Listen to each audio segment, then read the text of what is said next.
పొందితివి. ఇదిగో నీవు గర్భం ధరించి కుమారుని కని ఆయనకు యేసు అని పేరు పెట్టుదువు. ఆయన గొప్పవాడై సర్వోన్నతుని కుమారుడనబడును. నేను పురుషుని ఎరుగున దాననే, అది ఎలా జరుగును? పరిశుద్ధాత్మ నీ మీదికి వచ్చు, సర్వోన్నతుని శక్తి నిన్ను కమ్ముకొను.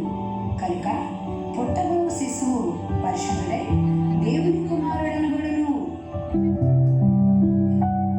ప్రభుదాసురాలను ఈ మాట చొప్పున నాకు జరుగును గాక.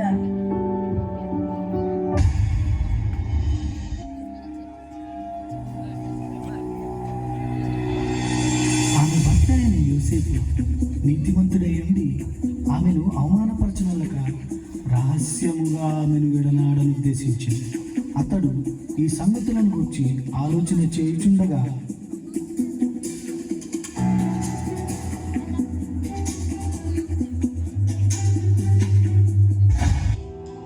దావీదు కుమారుడైన యోసేపు, నీ భార్య అయిన మరియను చేర్చుకొనుటకు భయపడకుము.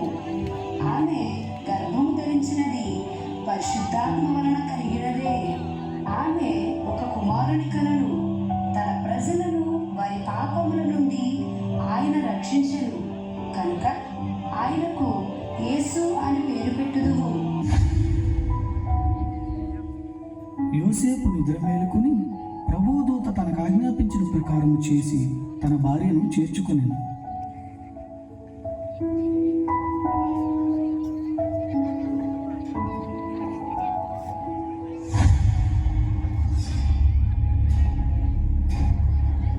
ఇందు మూలముగా 50 మంది ప్రజలకు తెలియజేయమనగా ప్రజా సంఖ్య రాయవలనని కైసర్ ఆగుస్తూ నిర్ణయించడం వలన ప్రజలంతా తమ తమ స్వగ్రామాలకు వెళ్ళి ప్రజా సంఖ్య రాయించుకోవాల్సిందిగా తెలియజేయడమైనది.